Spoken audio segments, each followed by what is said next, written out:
सबसे पहले तो आप सबका स्वागत है, अभिनंदन है कि आप इतनी देर रात भी यहाँ पर छोटे से निमंत्रण के ऊपर पधारे। आज कैबिनेट की बैठक थी, मंत्रिपरिषद की बैठक थी। माननीय मुख्यमंत्री अशोक जी गहलोत साहब ने बहुत सारे जनहित के फैसले आज कैबिनेट में किए हैं, लेकिन एक फैसला शिक्षा विभाग से संबंधित है, उसके बारे में मैं अपनी बात रखना चाहूँगा। ये जो राजस्थान अधीनस्थ सेवा नियम और राजस्थान शिक्षा सेवा नियम जो 70 और 71 में बने थे, उनमें काफ़ी बदलाव किया गया है। 10-12 चेंजेस किए गए हैं, क्योंकि उनकी वजह से कई तरह की दिक्कतें आ रही थी और कई प्रमोशन नहीं हो रहे थे। कई परेशानियों के कारण से शिक्षा विभाग को मजबूती नहीं मिल पा रही थी, तो ये सारी चीज़ें की गई हैं। उसमें एक तो इन दोनों सेवा नियमों को एक कर दिया गया आज से। दूसरा, इसमें जो अतिरिक्त निदेशक और संयुक्त निदेशक पद की पदोन्नति थी, पहले इसमें 3 वर्ष पर जस्ट पहले वाले पद का एक्सपीरियंस होना था, जो नहीं मिलने के कारण से ये वर्षों से पद खाली रह जाते थे।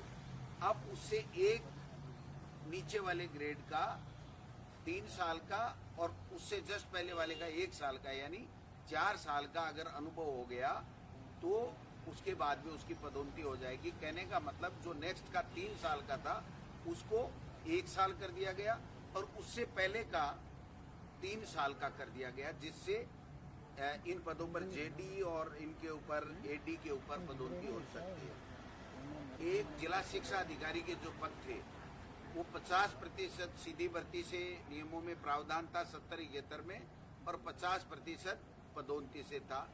जबकि आज तक जब से सेवा नियम बने हैं, जिला शिक्षा अधिकारी के सीधी भर्ती कभी भी आयोजित नहीं हुई है। और इसकी वजह से हर वर्ष सरकार को माननीय मुख्यमंत्री से, डीओपी से स्थिलन लेकर के और जिला शिक्षा अधिकारी की पदोन्नति उसके पदों पे करनी पड़ती थी, लेकिन उसमें बार बार लोग कोर्ट जाते थे। इस बार भी कुछ जो है अधिकारी प्रिंसिपल कोर्ट में चले गए, स्टे भी हो गया था, उसको वेकेट कराया। तो अब जिला शिक्षा अधिकारी के तमाम पदों के ऊपर पदोन्नति के आधार के ऊपर उनका पदोन्नति होगी, जिससे तमाम 323 जो पद रिक्त हैं वो पूरे के पूरे भर दिए जाएंगे और हर वर्ष एक भी पद रिक्त नहीं रहेगा, जिससे शिक्षा के ढांचे को मजबूती मिलेगी।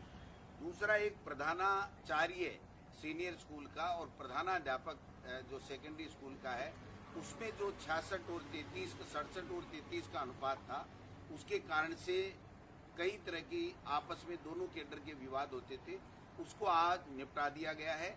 और उनका व्याख्याताओं का 80% और हेडमास्टर्स का 20% जो संशोधन करके उनके पद अनुपात बनाया गया है। और इसके साथ ही एक फैसला किया गया है कि प्रत्येक राजकीय उच्च माध्यमिक विद्यालय में प्रिंसिपल के साथ एक वाइस प्रिंसिपल की पोस्ट स्वीकृत की जाएगी, और जो प्रधानाध्यापक है वो डाइंग कैडर हो जाएगा। और डाइंग कैडर होने के बाद में जितने प्रधानाध्यापक होंगे वो सारे के सारे क्रमोन्नत कर दिए जाएंगे, प्रमोट कर दिए जाएंगे। और जो माध्यमिक विद्यालय हमारा होगा उसमें भी प्रिंसिपल ही उसका संस्था प्रधान होगा। तो मैं समझता हूँ इससे जो 13-14 हजार हमारी सीनियर स्कूल्स हैं और सेकेंडरी की स्कूलें हैं, उनमें सब में प्रिंसिपल की पोस्ट हो जाएगी और सीनियर स्कूलों में वाइस प्रिंसिपल की पोस्ट हो जाएगी, और सभी को इसका लाभ मिलेगा। व्याख्याताओं को भी बहुत बड़ा लाभ मिलेगा, और जो प्रधानाध्यापक हैं 10वीं स्कूल के, उनको तो सबको ही प्रमोशन के चांसेज मिल जाएंगे।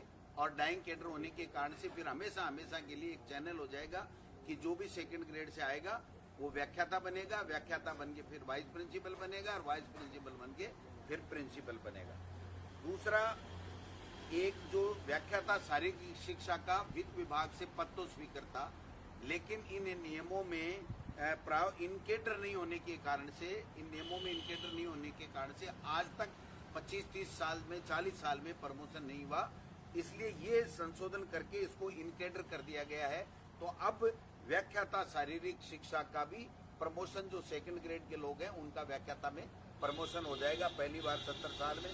इसी तरह पुस्तकालय अध्यक्ष ग्रेड प्रथम का भी 31 पद तो फाइनेंस से स्वीकृत हैं, लेकिन इस 40 साल में कभी भी उनको पदोन्नति नहीं मिली, क्योंकि ये पद नियमों में इनकेडर नहीं था, तो उसको नियमों में इनकेडर कर दिया गया।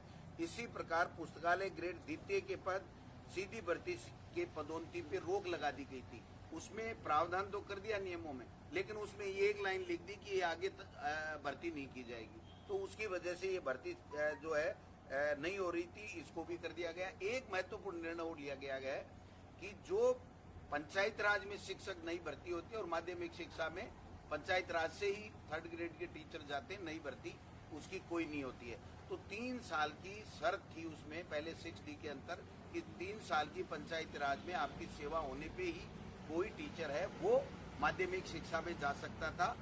अब पंचायत राज का कार्मिक कभी भी माध्यमिक शिक्षा विभाग में या शिक्षा विभाग में जो शहर में एलिमेंट्री का जो विभाग है, एलिमेंट्री की स्कूल है, उसमें भी जा सकता है। तो जिससे माध्यमिक शिक्षा को 10वीं और 12वीं की स्कूल और शहर के जो तमाम स्कूल हैं जो शिक्षा विभाग के अधीन आती हैं 1 से लेकर के 12 तक के, उनमें टीचर्स बराबर मिलेंगे,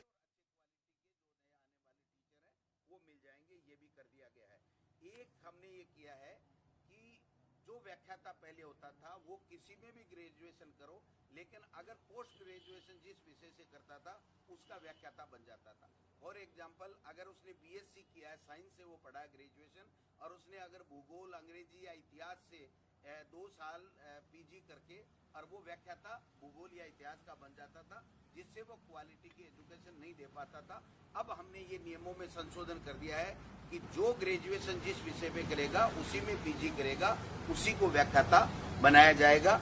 एक जो प्रधानाध्यापक है 10वीं का, उसको ग्रेजुएशन के ही योग्यता की जरूरत थी, उसको पोस्ट ग्रेजुएशन की आवश्यकता नहीं थी।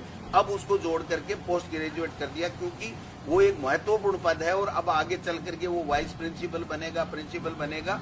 तो प्रिंसिपल के लिए तो था पोस्ट ग्रेजुएट और प्रधानाध्यापक के लिए था ग्रेजुएशन, तो उसको भी हमने ठीक कर दिया क्वालिटी एजुकेशन के लिए।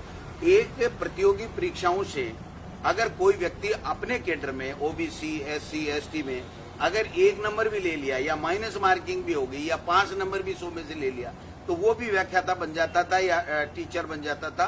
तो इसको हमने ये कर दिया है कि न्यूनतम 40% उसको अंक लाने पड़ेंगे, और अगर सरकार जैसे स्थिलन देती आई है 5% का, वो स्थिलन देगी तो वो स्थिलन इन पे भी लागू होगा। लेकिन जो भी अब टीचर आएगा वो क्वालिटी का टीचर होगा, जिससे क्वालिटी एजुकेशन जो है वो बेहतर हो सकेगी।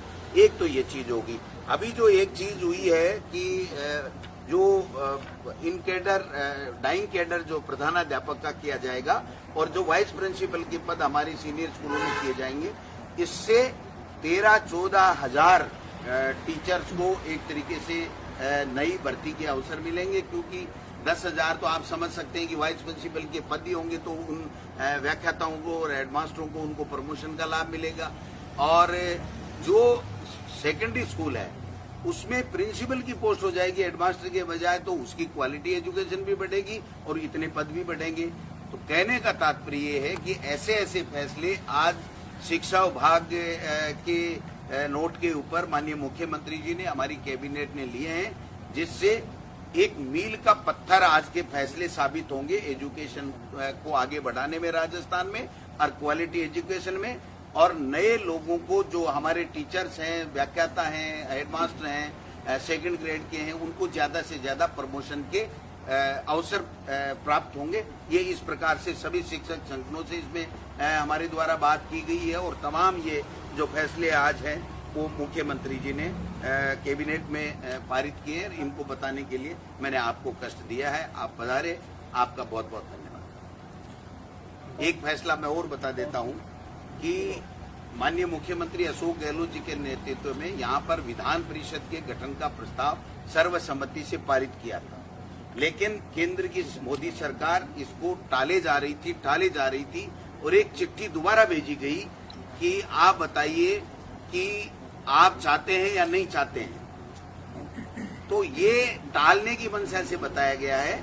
मैं समझता हूं कि माननीय मुख्यमंत्री जी ने पूरी कैबिनेट की सर्वसम्मति से ये प्रस्ताव पुनः कैबिनेट को आज पास कर दिया गया है, भिजवाएंगे कि हम चाहते हैं लोगों को मौका मिले, कार्यकर्ताओं को मौका मिले और विधान परिषद बने, क्योंकि ये कांग्रेस की सरकार और मुख्यमंत्री अशोक गहलोत जी के नेतृत्व में ही ये यूनानिमस फैसला हुआ था। लेकिन भारतीय जनता पार्टी की केंद्र की सरकार इसको बार बार टाल रही है। इसलिए मैं आग्रह करना चाहूंगा भारतीय जनता पार्टी के तमाम नेताओं से कि केंद्र में मोदी जी के नेतृत्व में उनकी सरकार है, इसको फैसला जल्दी से करा के लाएं, जिससे राजस्थान में विधान परिषद बनने का रास्ता साफ हो और लोगों को और ज्यादा अवसर प्राप्त हुए जनता की सेवा करने। तो स्कूल खोलने को लेकर कुछ चर्चा हुई? आज केवल कोविड को लेकर के, चिरंजीवी योजना को लेकर के, तमाम और कई विभागों के फैसलों को लेकर के चर्चा हुई है। काफी टाइम हो गया, इसलिए आज इस विषय के ऊपर कोई बात नहीं हुई। लेकिन एक फैसला जरूर हुआ है कि जो कॉलेज एजुकेशन है या दूसरे बच्चे हैं, उनके जल्दी से जल्दी हम वैक्सीनेशन कैसे कराएं, इसको लेकर के चिंता व्यक्त की गई और भारत सरकार को एक चिट्ठी लिखने का जो है वो फैसला लिया गया है माननीय स्वास्थ्य मंत्री जी और मुख्यमंत्री जी की तरफ से कि मेहरबानी करके आप वैक्सीन दीजिए। हम लोग एक दिन में 15 लाख वैक्सीन लगा सकते हैं। आज हमारे पास में 70,000 के लगभग वैक्सीन है, कोई वैक्सीन आ नहीं रही है। हम लोग दूसरे डोज भी जिनकी ड्यू डेट होगी उनको भी नहीं लगा पा रहे हैं। तो नए बच्चों को कब लगाएं, कब वो परीक्षा दे पाएंगे, कब कैसे कर पाएंगे। तो ये केंद्र की सरकार से हम आग्रह करते हैं कि इसके ऊपर संवेदनशीलता के साथ में फैसला करें।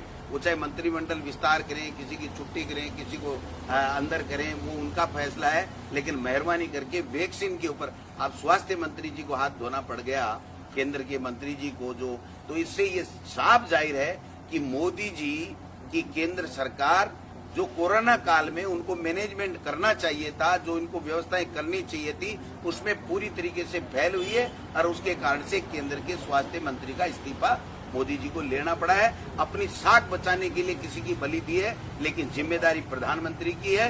प्रधानमंत्री को जिम्मेदारी लेनी चाहिए और मैं समझता हूं कि इसके ऊपर अगर प्रधानमंत्री जी खुले मन से ये कहते हैं कि हाँ देशवासियों मेरे से ये कमी रह गई, मेरे से गलती हो गई, तो उनकी साख थोड़ी बहुत बच के रहती।